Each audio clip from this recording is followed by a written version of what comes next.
Okay, great. This session is a mentor advisory session that's called How to Do Business with the Government of Canada. So I'm going to do is just give you a quick agenda for today. So I'll start by telling you a little bit about Women's Enterprise Centre and the services we provide, and then I'll introduce our panelists, and then we'll get started with our session. So Centre is the leading business resource centre for aspiring and established women business owners in BC. We provide business loans of up to $150,000. We have skills training, mentoring. We offer both peer groups and one-to-one mentoring matches. We have our business advisory services, and we have resources for all three of our offices located in Kelowna, Vancouver, and Victoria. Our passion is to empower entrepreneurs to their business successes.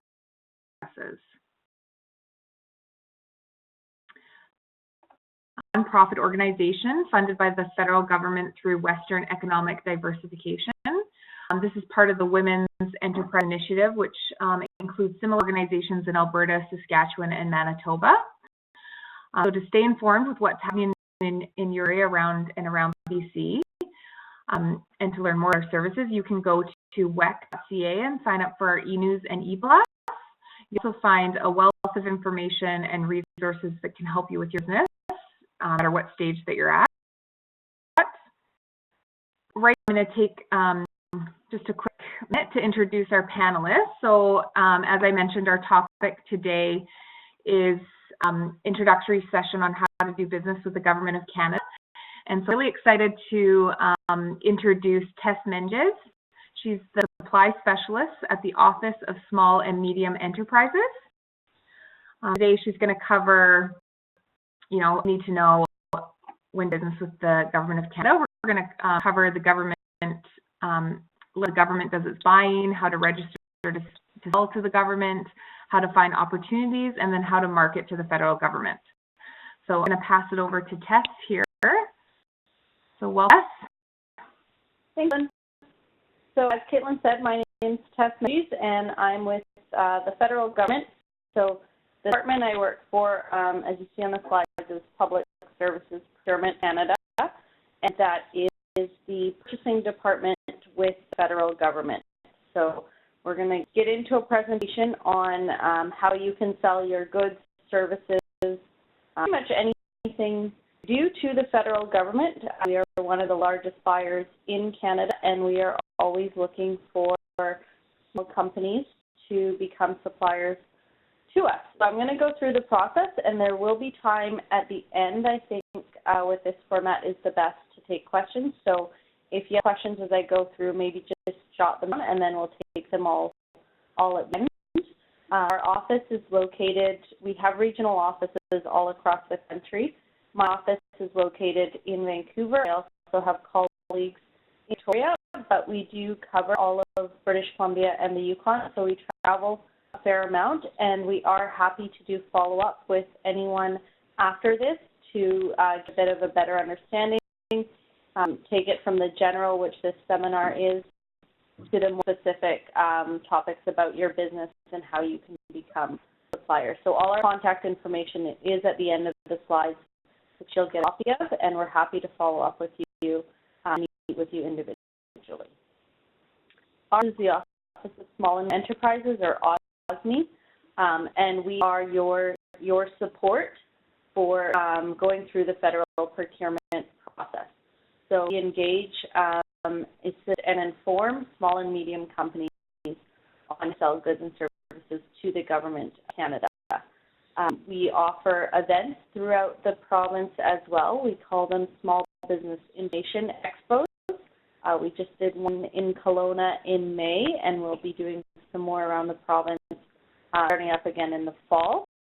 And that brings together a number of government support programs or funded programs, such as Women's Enterprise Centre, into one room so you can come to a trade show and get information about this funding, training support, information on selling to city, provincial, federal governments, anything like that. We bring it all into one room so that you're able to get a bunch of information, and we also offer some panel sessions. So we try to be a resource for any kind of questions you may have about government support. Our focus is on government procurement or government purchasing. And the other thing our office does is we try to reduce barriers. So if there are things that you are coming across as you go through our procurement process that you feel are barriers to you doing business with the Government of Canada, we do like to hear about them, and we try to reduce those as well. A big one that we see can be with security clearances.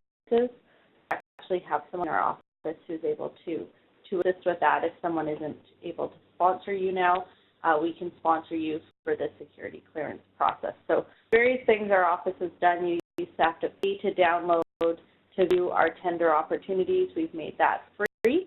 So the way we work is if you report barriers to us, the more we hear about them, the more there are problems for companies across Canada, the more power we have to try to reduce those and ensure that there is fairness in our procurement process. The Government of Canada is one of the largest buyers of goods and services in Canada. We spend about $23 billion annually on goods and services, so not a lot that we're not buying. One of my favorite examples is I was doing a presentation with our assistant deputy minister, and she was telling a story about how it was her first week on the job, and she got a file to sign off for the purchase of hamster ovaries. And she kind of thought that was maybe a bit of a test to see if she would sign off on buying anything or how far she would go. But it turns out it was actually something we were purchasing, and it was to do R&D. It was for a possible cure for Ebola.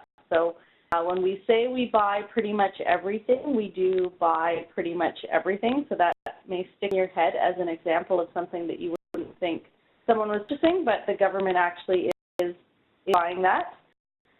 And our contracts range. We have contracts that are hundreds of dollars. If we need some business card printed or something like that, our office may go out directly to a supplier and buy that, to billions of dollars. You may have heard of the shielding contracts that we released a few years ago. One on the West Coast here for about $9 billion, and the East Coast was for about $23 billion. So contracts do range in size all over the place, but we are here to help you with any of those, to help you figure out how you can get into the supply chain for some of the bigger opportunities. Contracting with the Government of Canada, there's a few things you'll want to know. Public Services Procurement Canada, or PSAB, we are acronyms. We are the main procurement arm of the federal government, which means that when another department has a requirement to buy something, as long as it's over a certain dollar value, they need to come to my department, set the opportunity, tell us what they need bought, and we actually buy it for them. So we are the main ones doing the purchasing. There are opportunities where departments can do purchasing on their own, and we will get into both of those types, but just understand that's the main role of the department I work for, is to do purchasing for all other government departments across Canada. The kind of, laws, regulations are set out by the Treasury of Canada, and we have to follow those guidelines in our procurement process. We call the authority we give out delegated purchasing authority. So government departments can purchase up to $25,000 on their own without coming to Public Services and Procurement Canada if it's a good. If it's a service, they can purchase up to $2 million, and for construction projects, it's up to $400,000. I'm not the biggest fan of this slide because I find the numbers are a little bit confusing, and the main thing you need to know is when we post an opportunity for the public to see, download, and respond, and when you need to go and market to the different departments on your own and find contacts and build relationships. number for that is just $20,000. So if we are buying something and the total contract value is below $25,000, and we do not post that opportunity, it's up to you to market to different departments, let them know of the goods and services you provide, see what their needs are, and proceed that way. If it's above $25,000, we do post our opportunities publicly, and the website we use is buyandsell.gc.ca. So this is where the Government of Canada is posting all our opportunities. Our other sites that pull opportunities from there and post them, so it is up to you if you prefer to use a different site because it may have more opportunities from other levels of government or something like that. That's fine, but just make note that this is a authoritative source. So if you are actually going to be on an opportunity, I would double check that you have all the current information based on what is on the Buy and Sell website. This is the website to use, and I'll get into a little bit about how to use it in a few minutes. One of the first things you want to do in terms of supplying to the government is to register your company in our database. This is called Supply Registration Information System, or SRI. And what you get out of this system is something called a Procurement Business Number, or a PBN. So the main requirement to register in this system to apply to the Government of Canada is that you have a Canada Revenue Agency business number. If you have a GST number, or if you're elsewhere in Canada, an HST number, then you have a Canada Revenue Agency business number. Actually require that you have a GST number, so if you're not at that point in your business where you need the GST number, you can still be a supplier to us as long as you have that CRA business number. What you do is you take that business number, your company legal name, and you enter it into our system, and you create a profile in supplier registration information. So you're going to give us a little bit your email address, your website if you'd like to, contact information, and also going to go through and search what we call commodity codes, or GSINs, and those are a coding system that is identified with every good and service that we buy. So there's a large number of them in this supplier registration information system. You can search keywords. So you could type in, if you provide accounting services or training services, if you use pens, anything like that, you can type in by keyword, and we will tell you what the GSIN, or the commodity code, is, that good or service that you're supplying, and you can add it to your profile. The benefit of having the GSIN as opposed to just using a keyword when you search on this Buy and Sell website is you'll get a better search. An example would be if you were to search by keyword and you typed in training, you'll get every form of training that the government may need to buy. How you use the GSIN for conflict management training, you would get specific opportunities related to that, and you're going to have a better search. You can also follow the opportunities, so you're not getting a bunch of irrelevant opportunities sent to you. You're getting the ones that match what you want to supply to us. Registered in supplier registration information, you don't need to do anything with your profile. You can update the commodity codes or the GSINs as you add more to your business if you like, but it is your profile to maintain, and you don't need to do much once you're in it. The thing about a procurement business number is if you get a contract with my department, it's the number that we use to pay you. So you will need to have that at the time of payment. This section on building networks, this is really all about contracts that are under $25,000. So the ones said that we do not post publicly on a website, anything under $25,000, that's where you have to go market yourself to other departments. So we technically call procurement or purchases under $25,000. We say we use a non-competitive approach.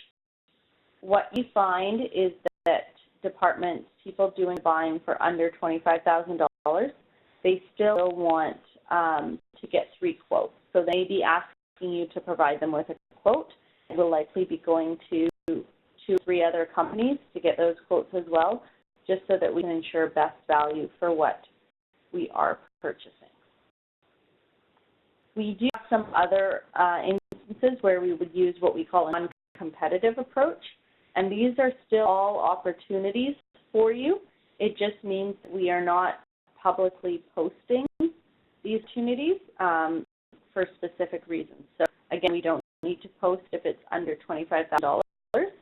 There is only one known supplier. So if something you have is copyrighted, patented, anything like that, you are the only supplier who can sell us that good service.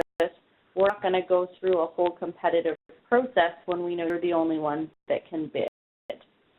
It's not in the public interest, so for national security reasons, if we're changing the locks on our prisons, we may not want to post the lock specifications, the dates, times when we're change those locks. That would be not in the interest of the public. So we just pre-qualify locksmiths into a list, and then we may contact them individually and contract that way. In emergency, we're not, again, going to post an opportunity, wait 40 days, see who's the best supplier, run a whole procurement process. We're going to be taking what we need. So instances like there's flooding in Okanagan, there were the forest fires last year. Things like that is where we would step in an emergency situation. And quite often people will give our office a call if they think that they are able to help in those instances, and we can try to connect them with the people who are doing the emergency purchasing for that.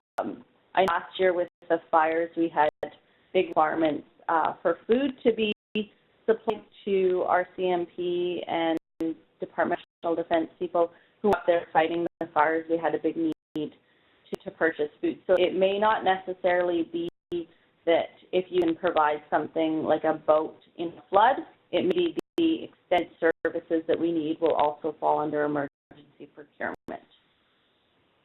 Main thing to know about marketing to the federal government, we suggest that you do a little bit of research before you contact whomever in a department, understand what their needs are. There's a mandate on every department's website. There is the budget, which gives you direction of the government. I'm not suggesting you read the entire budget. There's always some highlights, but it gives you a good idea of what is important to government. Some key things, procurement, across everything we do. So any way that your company is green, I would suggest you highlight the fact that you are a woman-owned business is becoming more important. There was an announcement in this year's budget about increasing the number of women suppliers into the Government of Canada. So highlight things like that.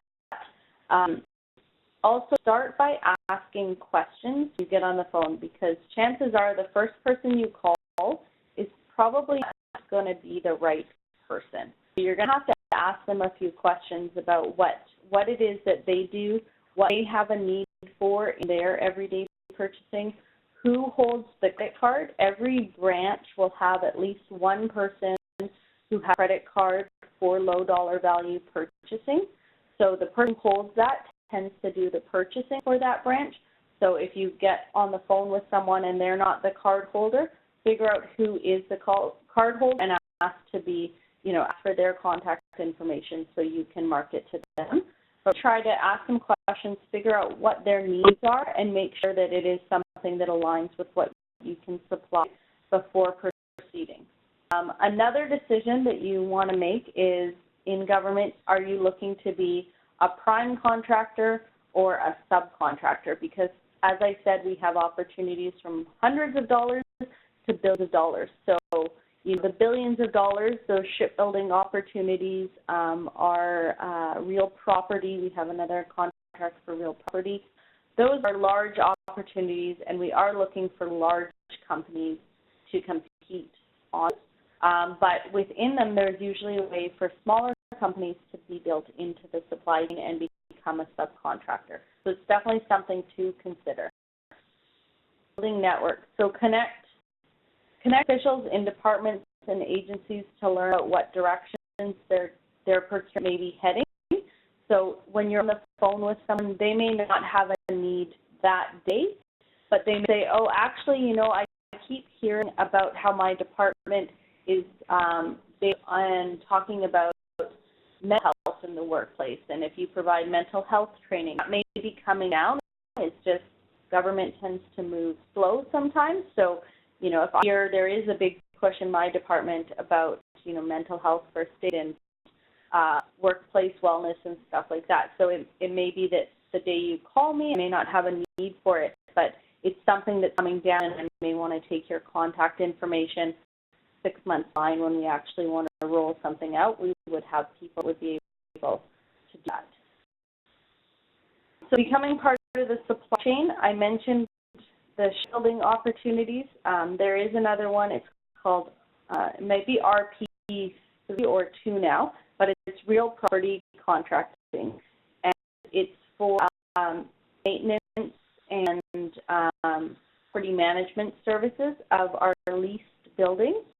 So Public Services Procurement Canada manages all our leased and owned buildings that the federal government has, and we have issued contracts to one company to help us manage those leased properties. The company is Brookfield Global Integrated Systems, BGIS, and if you provide janitorial services, property maintenance services, anything like that, you would be able to get on their list to subtract these RP opportunities that we have with them. Say a shipyard, if you're providing opportunities, you can contact the shipyard directly and see if they have opportunities that align with what you're doing. That would be how you become part of the supply chain. Another option is if you see a publicly tendered opportunity, so you see a large opportunity on our buy and sell website, if you feel that you're interested in a portion of it, you can follow our opportunities through, and you can actually get a sense of who's being awarded that opportunity in the end. So you connect with them at the end of the project, end of the contract award, and see if they want your assistance. You can also contact them while they're bidding on the opportunity.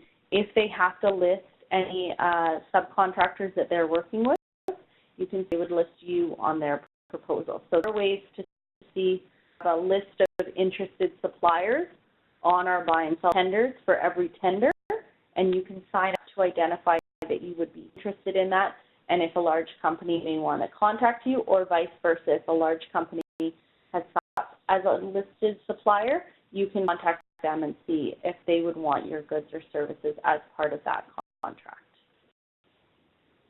You can find key contacts within the Government of Canada. I'm not sure if you can read this. It looks like it's a little dark, but I can't tell. It might just be my computer. The Government Electronic Directory Service, or GED.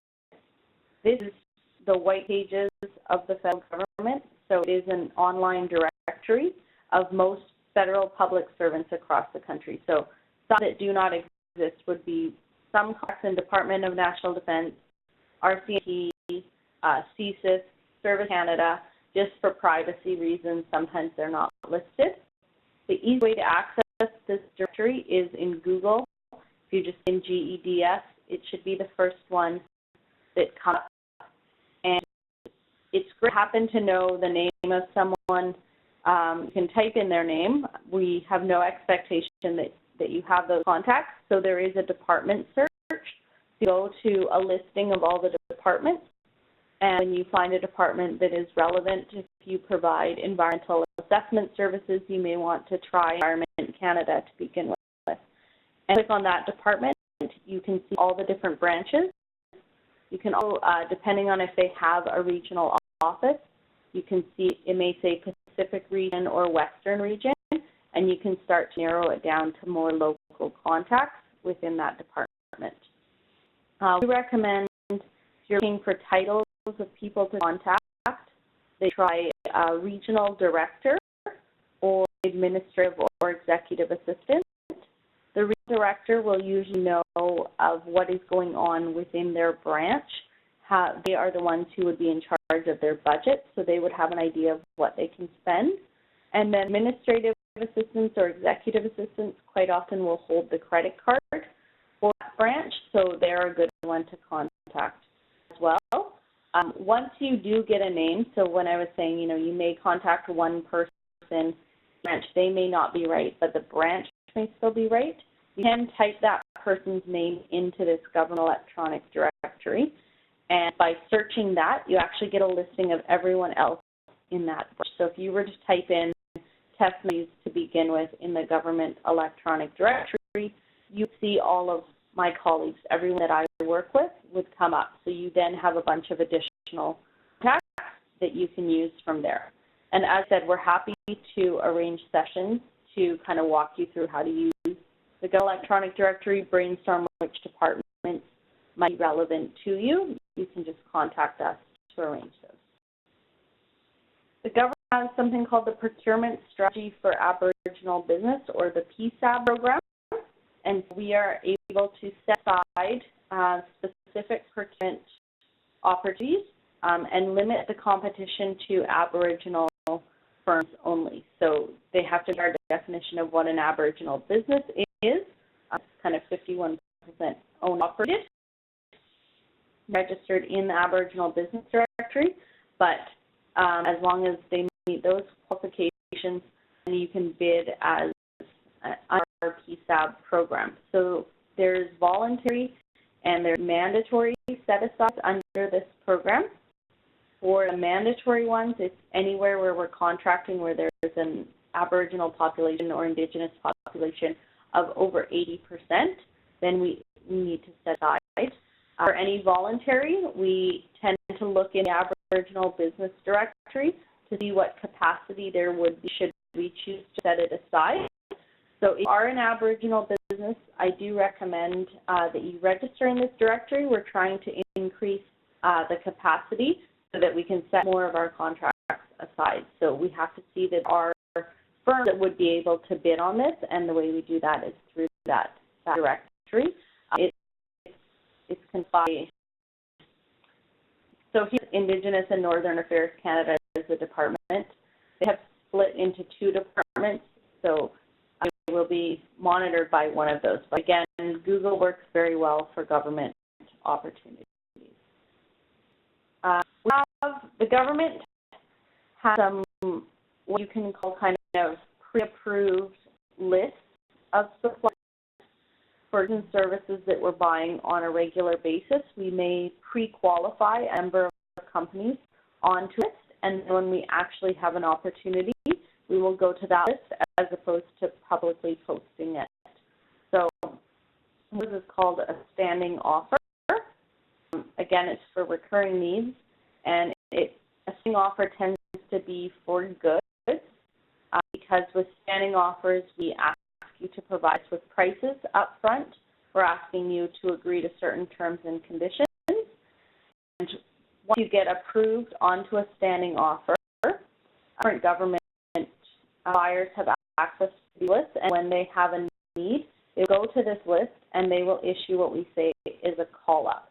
So they will basically phone you up or probably email you now and say, you're on this standing offer, I require, 1,000 keyboards to be delivered to this office. You've already set the price. Are you able to do this? You get that email and you're able to supply, you would respond with yes. If you are not able to supply, there is no actual obligation for you to supply. If you're too busy, if you don't have the inventory, you can just politely decline and say, please consider me for future opportunities. But if you do say yes, we would then proceed with the contract. If you are on a standing offer, you don't actually have a contract until we agree to what you're supplying. So a supply arrangement, this tends to be for services that we buy, again, on a regular basis. You get your name on a list. With services, it's a little bit harder for us to ask you to give us a price up front, simply because you don't usually know exactly what we're going to ask for.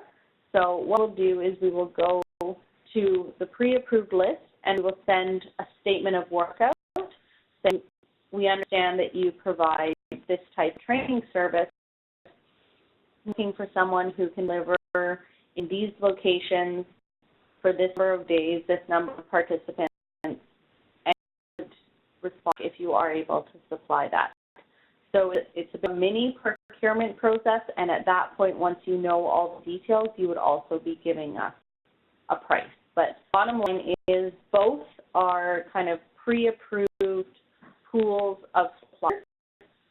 It's for things that we buy on a regular basis. So we're not going to put this out for kind of one-off purchases. It would be for things such as computers or training services, professional services.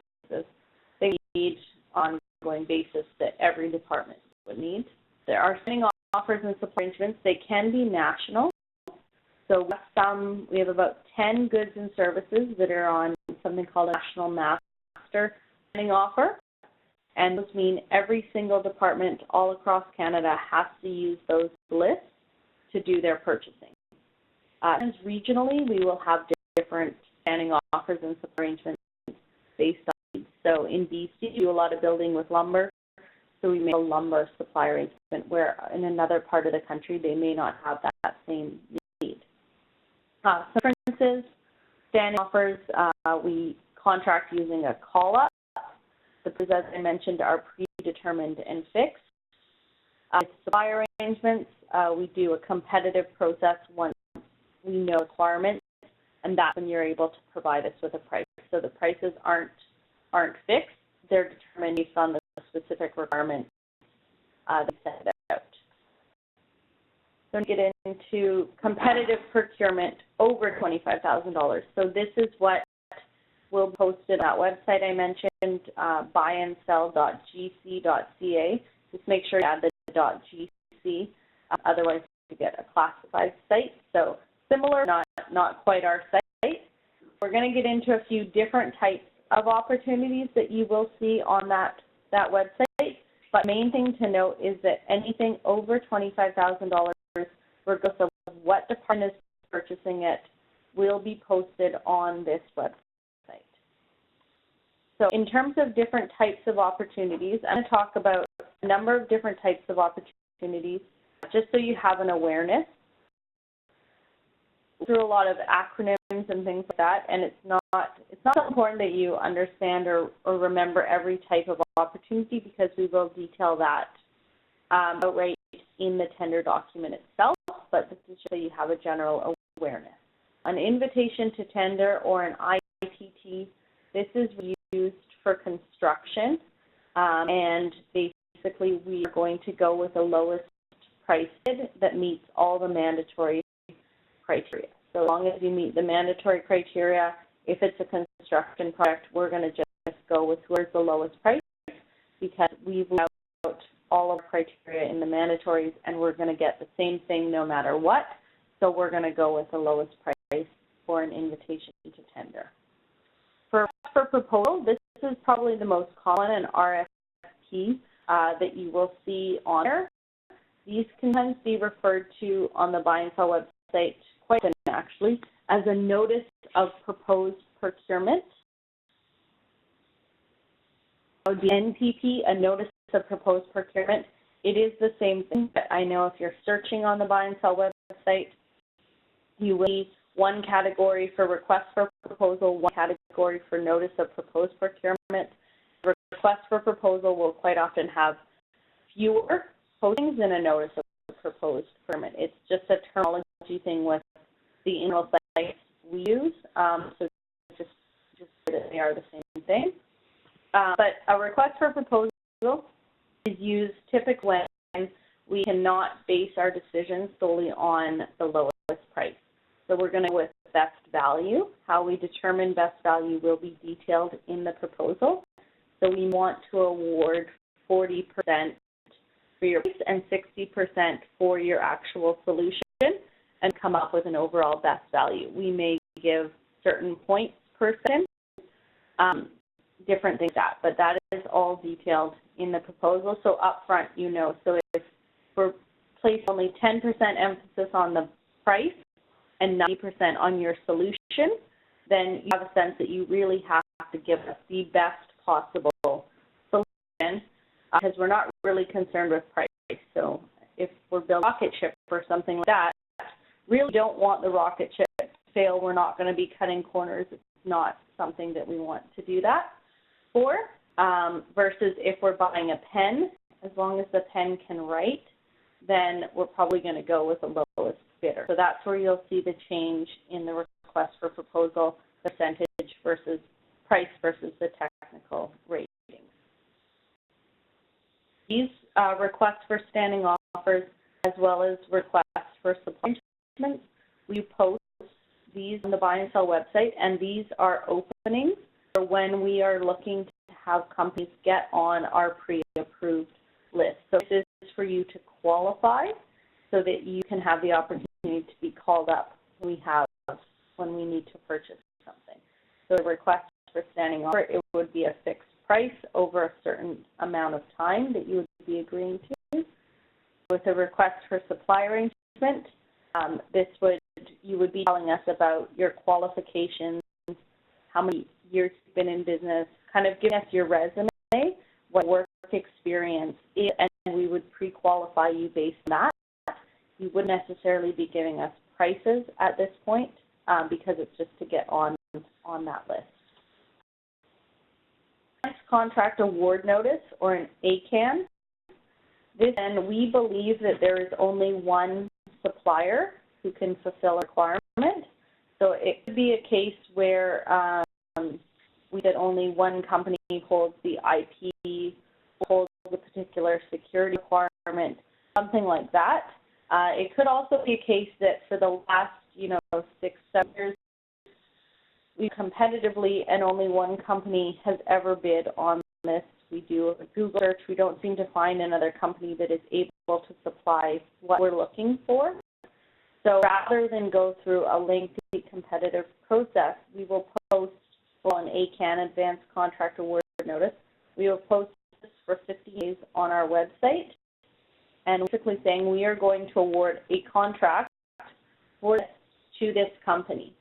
And then we include something called a statement of capabilities. And if you see that and you are like, oh, actually, I can provide this, this is exactly what I do, it's your chance to let us know that there is another supplier out there and that you would like to be given the chance to compete competitively for it. So you respond to statement of capabilities.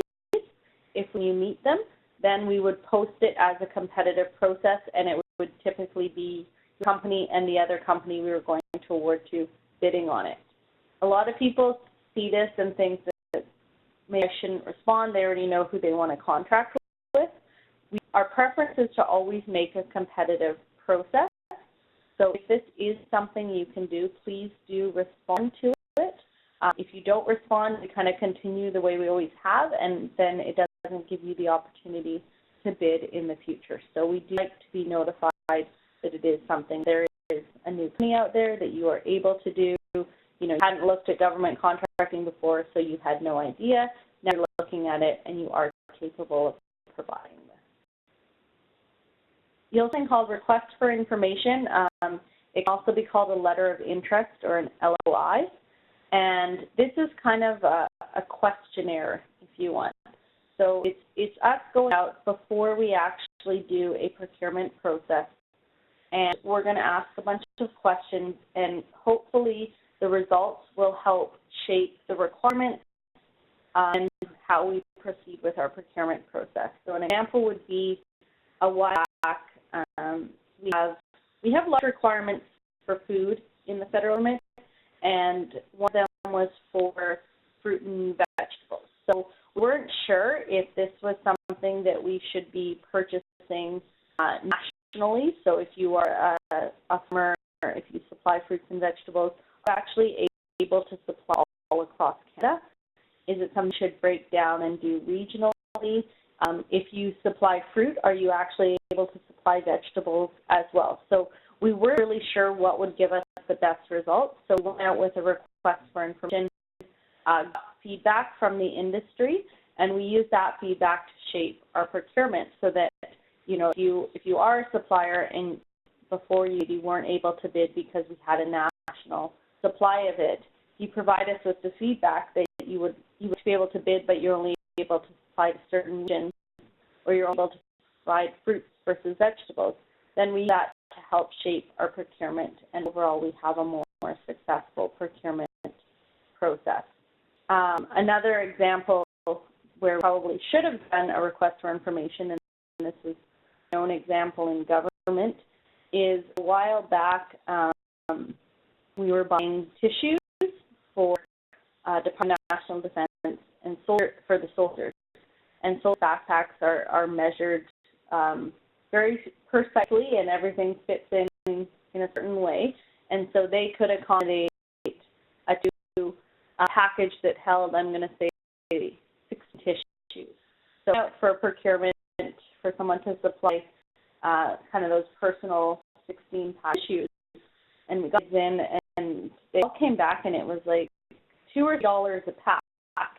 The procurement officers couldn't really figure out why it was so much, because if they just went to the local drug store, they could buy them for 50 cents or 25 cents, whatever, and they didn't know why we were charged so much.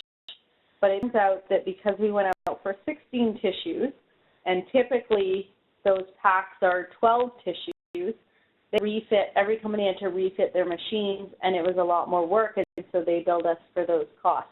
So had known that before, we could have saved a lot of time and money by asking the industry first. So that's kind of the point of the request for information, is to dialogue with industry. We want to get your feedback. If you have the time, please do respond to these to help us shape our procurement and kind of teach us how we should be buying what it is you're selling. We also have something called the Build in Canada Innovation Program, BCIP. And this is a competitive procurement process, but we're looking to buy pre-commercial innovative goods and services. So we're looking to purchase things that aren't yet on the market, but they're past the prototype R&D development and are actually ready to be on the market.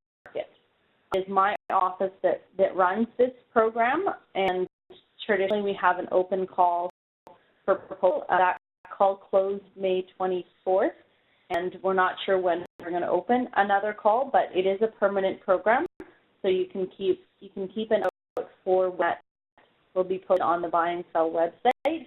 If you do have something that is market ready but doesn't have sales associated with it yet, we would like to be your first customer.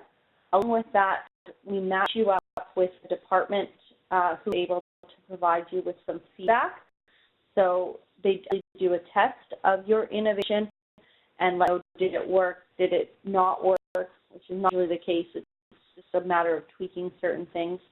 So we actually give you a test contract to see how it works in a real world setting. To be eligible for BCIP, you must have not sold innovation commercially, so your company as a whole can have commercial sales, but we're looking at the specific innovation you're applying to. You do need to be Canadian. You have to meet an 8% Canadian content. We have two different streams, so we have a standard stream and a military stream. Each of those have different priority areas that you need to meet. And then you need to show that you have the rights or the ownership to the IP. So we can provide you with more information on that program, but as I said, it's closed right now. We're not sure when we're going to open another call. So with that, I'm going to just pop up. This is our national contact information. If anyone is joining us outside of Pacific region, which is British Columbia and the Yukon, you have colleagues across the country that would be more than happy to assist you. We have a toll-free number which is monitored by us in the office, so it may be myself that answers that direct number as well. The national info line, the 1-800-811-1148. If you are having any trouble registering in supply registration information, bounce back emails saying your business number and company legal name are not correct, they're ones that can assist you with that. Otherwise, we suggest contact us, but anyone with OSME is more than happy to help you. So as I said, I'm Tess Menges, the third one under the Vancouver team. You have my contact information. You have all our contact information, so feel free to reach out. If you are in Victoria, we do have some people there as well, so feel free to reach out to us. And from here, I'm going to take any questions that people may have. Yes. So one question come through. It asked if you could repeat the name commodity codes on slide 10. Yeah, so commodity codes, we also call them GSIN, G-I-N, it's Goods Identification Number.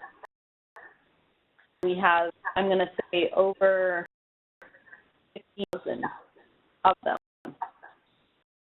Oh, wow. Okay.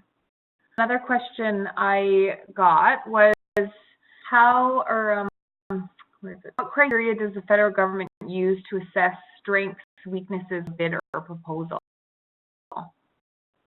Criteria is actually detailed in the 10 document that you would download on the site. So if it's our services, you know, sometimes they say you have 10 years industry experience. If it's HR, maybe you need the CHIRP designation. If it's project management, you may have to be a certified project manager. If it's good, less stress about years in industry and stuff like that, and it's more about can the good you're providing work. I need it. So if it's a printer, we want you to send us a brochure that says, yes, this printer can print in color, double-sided, it can scan as well. Whatever the requirements may be, we want to have a brochure that certifies that those meet the requirements. But everything that we are looking for that particular contract is in the opportunity. So if you look at one similar to the sense of what we may ask for in the future, you can download one else. That would be, I hope that answers your question. And I'm going to see, so if you guys read those out. Sure, you can see them, yeah, if that's easier. Perfect. Okay. Another one is, I've heard that the government takes a long time to pay. What are the terms generally? So we take everything that's in a contract or general terms of payment. If we do not pay you within 30 days of correct receipt of invoice, we pay with interest. The issue in terms of us taking a long time to pay tends to be more about getting a correct invoice to the correct person. So that we kind of put that on the supplier, and we don't necessarily make it the easiest thing. So we have a specific invoice form. You have to fill that out, and you have to send it to the right person. So if the bidding process, you were typically dealing with someone at services procurement, you would be invoicing that person because they're putting the contract together. Once the form, they may have formed it for Health Canada, and you need to deal directly with Health Canada, and so you would want to be invoicing the technical authority or whoever is listed as the person to invoice. That's usually where we see the issues. We have gone to direct deposit. You can sign up for direct deposit. We're no longer mailing you out a check, which did take some time. And we are piloting a new project where we pay within 15 days. So we are getting closer to more reasonable timelines, but the does tend to be invoiced. So I would suggest if you get a contract from us, have a conversation with myself or someone else in my office about voicing process, and that should speed things up. Next question is,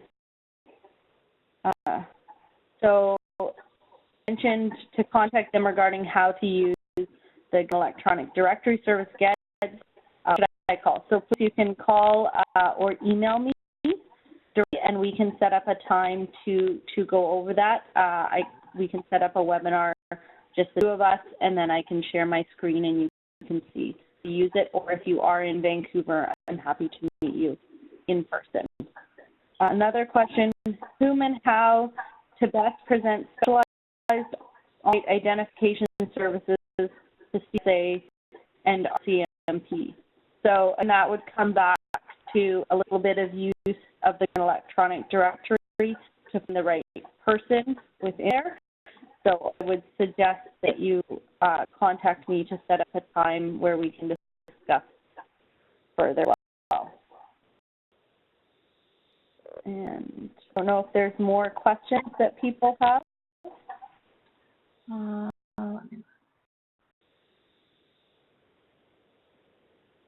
On whom and how to best present specialized on-site identification services?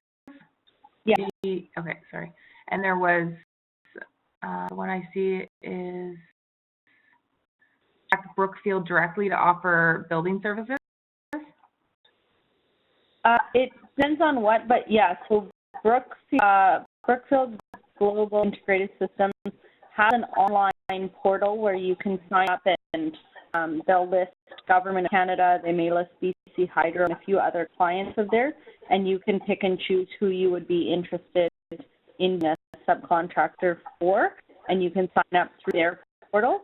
Depending on what you supply, it may or may not be that contract they have with us. So again, you can connect with myself or someone in our office, and we can figure out, is it something you may see some tenders on the buy and sell for, some go through Brookfield, or would everything go through Brookfield? Okay. Yeah. How to review existing contracts, example, shipbuilding in BC. So for large shipbuilding contract that has already gone out, that went out in 2012 to C-SPAN. We awarded an in-service support to Thales. So that's related to shipbuilding, and I believe they're going to be opening an office in BC soon.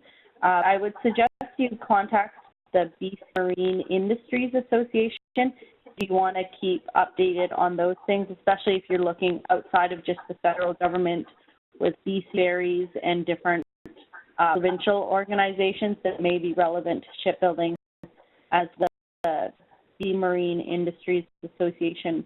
They do sometimes annual events to help companies get into the supply chain within shipbuilding in BC. Or again, anything specific, best to arrange a session with myself or someone in our office, and we can give more information around that. The questions just in the chat there that I see, I don't think you've answered them. It says, how does this process apply to those services that are regulated by the province of government? Provincial example, educational services. So in terms of that, the province has an equivalent website to buy and sell. That would be BC Bid. I think it's bcbid.gov.bc.ca. Again, Google works very well. Google BC Bid. So anything that they would be looking to purchase, they would post on the website. For health services, education services, the way it works is the federal government gives a lump sum of money to the provinces, territories, to manage those things themselves. So we are outside of that contracting. So you would not see us posting opportunities for educational materials for elementary schools on the Cell website. Likely the Vancouver School Board or equivalent New West, Kelowna, whatever other school boards around the province, they would use BC Bid would be my guess. If you do want to email me, I can verify for you to post their material. In terms of education, kind of from a kindergarten to grade 12 level, we may have a few opportunities where we're responsible. It would be for Indigenous communities, and that would be through, again, whatever the new Indigenous Northern Affairs Canada. But it's going to be very, very small, so my recommendation would be to look through BC and go provincially through the school board as opposed to trying with us to begin with. another question here is, can we have reports on the historic purchases number of bids per the GSIN? Number of bids, I don't know that we would post that, but you can get something called, we have contract history, and so that gives you, you can download a massive Excel spreadsheet with all our contracts. It will tell you based on the GSIN code, the dollar value of that contract was, the department that was in that contract, what the company name is that won that contract, where that company is located, if there were any amendments, how amendments went along with that contract, total dollar value, things I can download their contract history. You can also on the buy and sell site search under awards, and it shows you who was awarded the contract and the dollar value. So it's kind of a small caption, not in such a large spread, but we do publicly post who's getting our contract and how much it's going out for. Okay. And then last question is an RFSA the only way to register for supply arrangements? So in order to get onto a supply arrangement, you do have to pre-qualify through a request for supply arrangement. You will see sometimes that we will have those open for, I think currently we have one, our biggest one, our main one we use and promote is called Pro Services. And if you go on Buy and Sell and you type in Pro Services, you will see that is actually open, I believe, for the next 81 years. So it's an ongoing qualification process. So, some we may open for a certain amount of time, get suppliers in, and then close it. You may have to wait a year or two before we open again. And then others that we're continuously using, we do a continuous intake, such as Pro Services, and you apply whenever your business is ready and meets our requirements. Okay. I think that's it for questions. So I end the session. I just want to thank you all for joining us today. You will receive a follow-up email with a link to provide some feedback on this session. So I hope you guys share your thoughts with us as we're always striving to improve our sessions. I also want to thank Tess for taking time to provide us with all this excellent content and information. Like Tess said, she is available to answer any of your questions.